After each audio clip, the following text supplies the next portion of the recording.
The odds would have you believe the Sandman, Corey Sandhagen, has himself an easy win this weekend at UFC Des Moines. But I'm here to tell you right now, that's not the case. You see, that's not the case at all. As a matter of fact, with some lines having Sandhagen all the way at a minus 500 favorite, which is fucking ridiculous, I would strongly encourage you of-age gamblers to go out there and put some money on Figueiredo. Not only do I think Figueiredo is going to win this fight, I think he could finish Sandhagen. Sandhagen has a lot of flaws in his game that I think that Figueiredo will be able to expose on Saturday. This truly hurts me to say. Sandhagen has been my favorite fighter ever since I started watching the sport, but I honest to God believe Figueiredo has what it takes to go out there and put on a masterclass this weekend.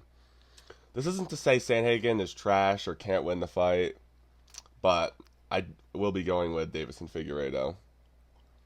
The reason I'm picking Figueiredo kind of all boils down to one reason. Sandhagen, when faced with a serious grappling threat, is not the same fighter. When you look back at his career with the Umar Nurmagomedov fight, with the Aljo fight, you see he just doesn't perform the same. Whether it's he's nervous about the grappling or he just feels like he's going to get manhandled, he just doesn't fight the same. Let's first of all let's look at the Umar fight. Yes, Umar only had about 5 minutes of control time, but even when Sandhagen was standing, he just wasn't the same striker. He wasn't able to get off the kicks and get off the rangy strikes he wanted to because he was always afraid of the grappling threat.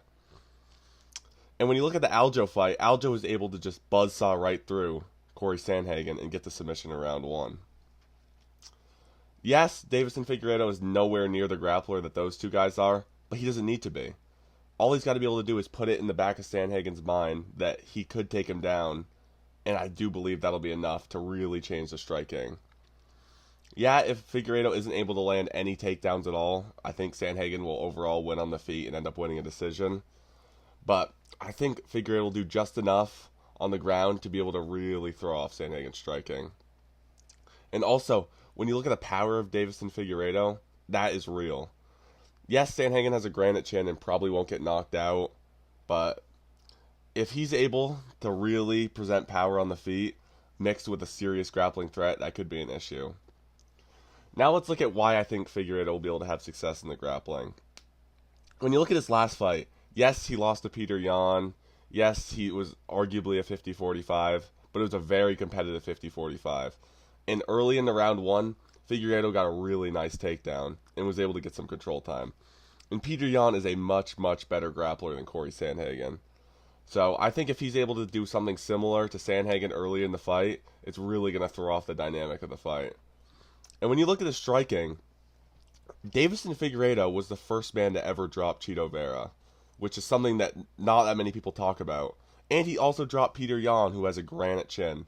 So I think that'll be serious. I think Sandhagen's really gonna have to change his style if he wants to win this one.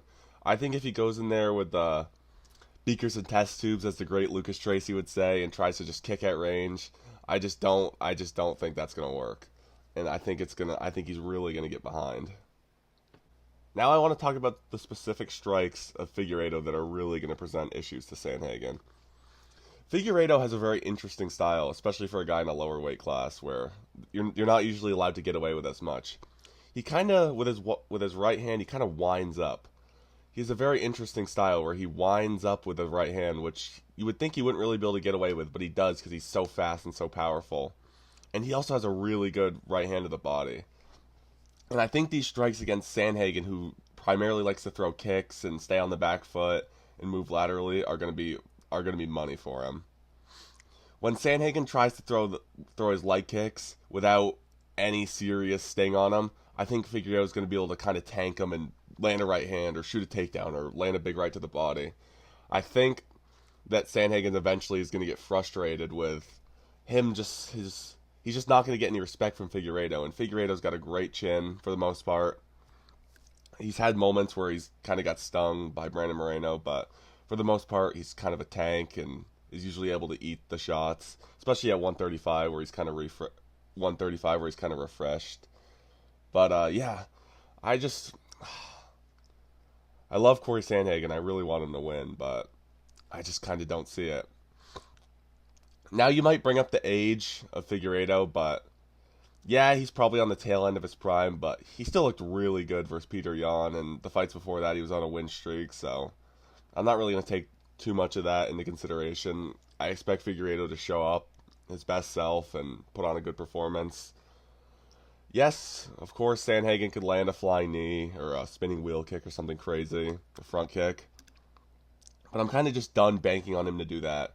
I picked him to do that versus Umar. Never happened. I mean, his last big highlight KO was years ago, so my final prediction, I'm going to go with Figueiredo probably by decision. Maybe a late finish, but probably decision. I'll say 49-46, maybe a 48-47 in there. Sandhagen will keep it competitive, but at the end of the day, I think it's going to be a really tough night for him stylistically, and I don't think many people are talking about it. So, yeah, that'll be my prediction. I hope you guys enjoy the first video on the channel. Let me know down in the comments what I can do to make better content and get this channel kicked off. But yeah, thank you for watching.